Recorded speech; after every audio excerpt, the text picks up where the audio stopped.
اعوذ باللہ من الشیطان الرجیم بسم اللہ الرحمن الرحیم۔ پھر وہی توحید کا مضمون آ رہا ہے، توحید فی العبادت۔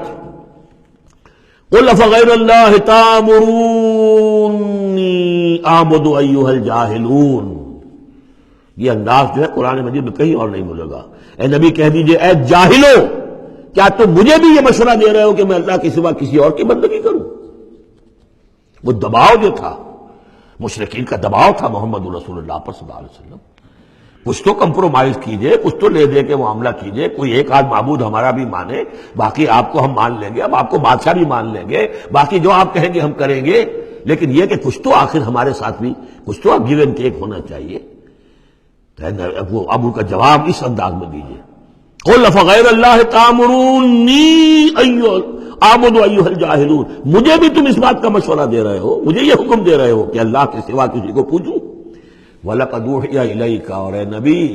آپ کی طرف تو وحی کی جا چکی ہے، وَإِلَى الَّذِينَ مِن قَبْلِكَ، اور آپ سے پہلے جو رسول تھے ان کو بھی یہ وحی کر دی گئی تھی۔ توجہ سے سنیے،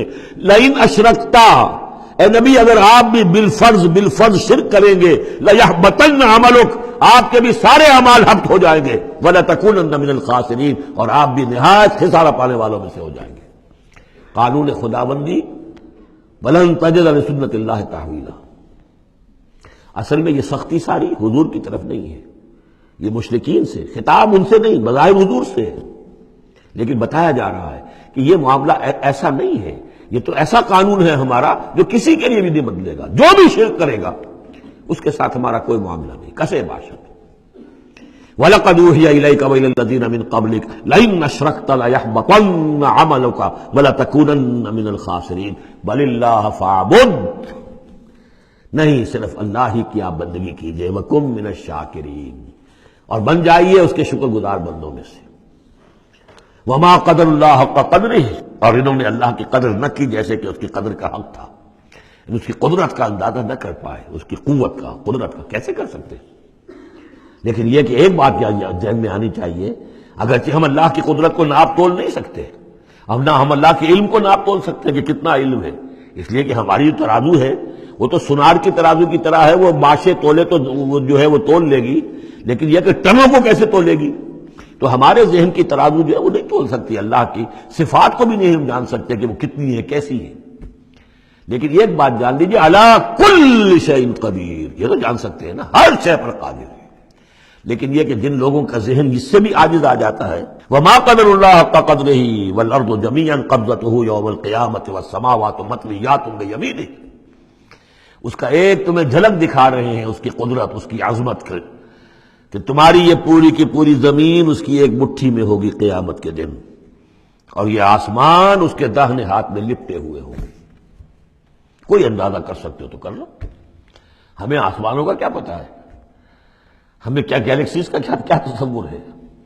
چکر آتا ہے جب پڑھتے ہیں ایسٹرونومی کو کتاب پڑھیے، واقعہ ہے کہ میرا سر چکرا جاتا ہے، لائٹ ایئرس کا جو تصور آتا ہے، بلینز اور بلینز، اور چلتے جائیے، وہ تو ختم ہونے والی بات ہی نہیں، ہمارا تصور جو ہے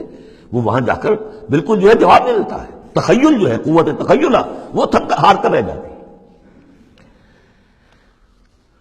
وَالْأَرْضُ جَمِيعًا قَبْضَتُهُ يَوْمَ الْقِيَامَةِ وَالسَّمَاوَاتُ مَطْوِيَّاتٌ بِيَمِينِهِ سُبْحَانَهُ وَتَعَالَىٰ عَمَّا يُشْرِكُونَ، وہ پاک ہے اور بہت بلند و بالا ہے ان تمام چیزوں سے، اس تمام شرک سے جو یہ کر رہے ہیں۔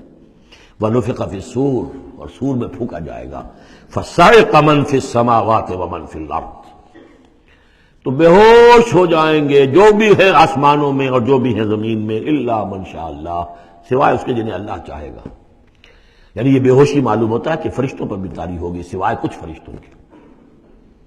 اس قدر وہ دہشت والا ہوگا۔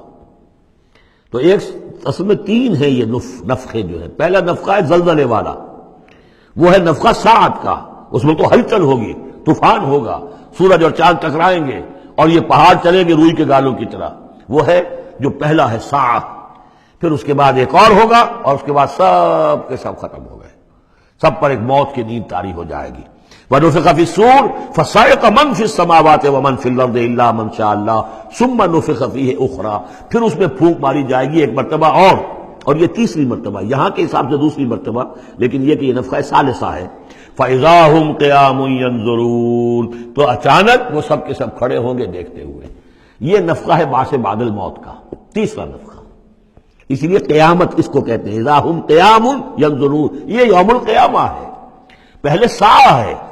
پہلے وہ گھڑی ہے کہ جس سے ایک موت وارد ہوگی، سب پر طاری ہو جائے گی، اور یہ قیامہ ہے جس میں کھڑے ہو جائیں گے۔